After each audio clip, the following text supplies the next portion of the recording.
अस्सलाम वालेकुम everyone, welcome back to my YouTube channel.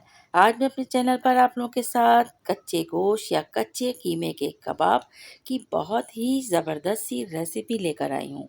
बहुत ही खाने में मज़ेदार और जूसी, बहुत सॉफ्ट ये कबाब बनके तैयार होते हैं।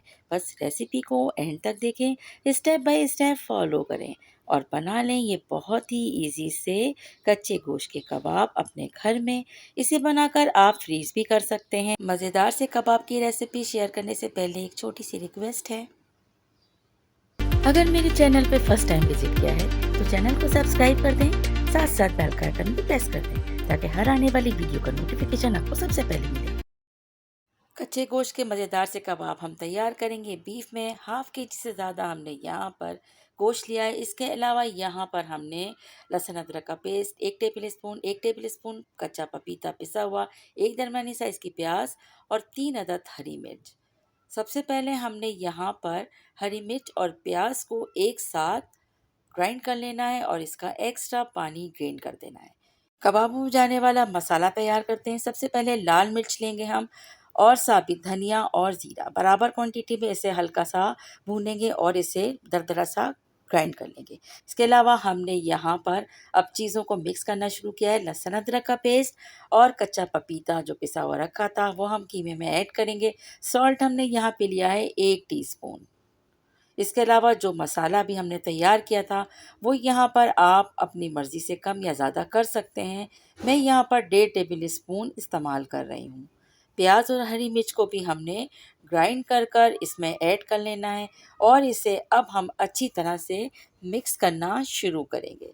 अच्छा, इससे पहले हमने इसमें लाल कुटी हुई मिर्च हाफ टी स्पून ऐड की है और साथ साथ ही इसमें चॉप किया हुआ हरा धनिया भी हम ऐड कर लेंगे। तमाम चीज़ों को बहुत अच्छी तरीके से हम मिक्स करेंगे और अच्छी तरह से मिक्स करने के बाद अब हम इसमें मिलाते हैं 1 टेबल स्पून कॉर्नफ्लोर। कॉर्नफ्लोर हमने मिलाया है बाइंडिंग के लिए। हाफ टी स्पून हमने इसमें ऐड किया है चाट मसाला।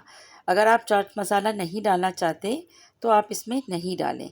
इसकी जगह आप यहाँ पर खटास के लिए हाफ लेमन ऐड कर लें। अच्छा जी, थोड़ा सा हमने 1 टीस्पून धनिया को अच्छी तरह से कूटा है और कूट के दरदरा सा हमने इसको रखा था। अब हम इस कीमे में इसको ऐड कर लेंगे। कच्चे कीमे में ये बहुत अहम इंग्रेडिएंट है कि इसमें आपने धनिया को स्किप नहीं करना है। अच्छा जी, अब इसमें से हम अच्छी तरह से इसको बाकायदा हम मिक्स करेंगे गूंदते हुए, ताकि तमाम चीज़ें अच्छी तरह से मिक्स हो जाएं। एक्स्ट्रा अगर इसमें से कहीं फैट्स आता है तो आप उसको भी हटाते जाइए, क्योंकि मुंह में आता है तो अच्छा नहीं लगता। अच्छा जी, इसके हमने इस तरह से टिक्कियाँ बना लेना है और बनाने के बाद हमें इसे रखेंगे और रखने के हमने 10 से 15 मिनट के बाद इसे शैलो फ्राई करना है। टिक्कियों का साइज़ भी आप अपने हिसाब से इसमें रख सकते हैं। मैं यहाँ पर बहुत ज़्यादा बड़ी नहीं बना रही हूँ।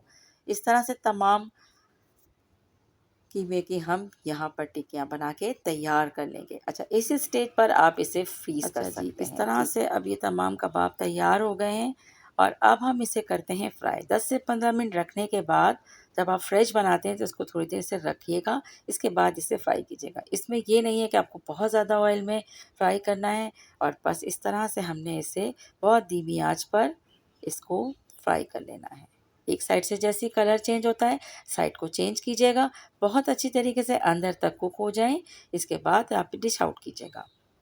तो इसलिए हम इसे बहुत धीमी आँच पे फ्राई करेंगे और अगर आपको तेज़ आँच पे फ्राई करना है, तो इसमें ऑयल की मिकदार आपको बढ़ा देनी है ताकि वो हर तरफ से अच्छी तरह से कुक हो जाए। और ये कबाब जो है बहुत सॉफ्ट बनते हैं, बहुत अच्छे बनते हैं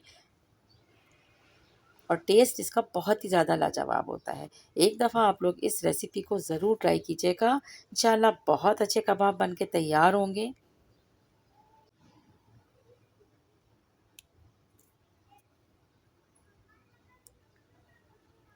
एक साइड से जैसे ही कबाब कुक होते हैं, इनका साइड हम चेंज करेंगे और आँच को धीमा ही रखेंगे, वरना ये ऊपर से जल जाते हैं और टेस्ट भी अच्छा नहीं होता। इस तरह से तमाम कबाब को तैयार करने के बाद इसे डिश आउट करते हैं और मज़ेदार से ये कबाब बन के तैयार हैं। आप इसे केचप के साथ, टमाटो सॉस के साथ या फिर आप इसे ग्रीन चटनी के साथ सर्व कीजिए, बहुत मज़े के लगते हैं। मैंने इसको रात के खाने के साथ और इसके साथ पराठे बनाए थे और उसके साथ से सर्व किया था। यकीन रेसिपी अगर पसंद आई है तो इसे ज़्यादा से ज़्यादा शेयर करें। रेसिपी को लाइक करना याद रखिएगा और सब्सक्राइब नहीं किया तो चैनल को सब्सक्राइब भी करते जाइएगा। Thanks for watching.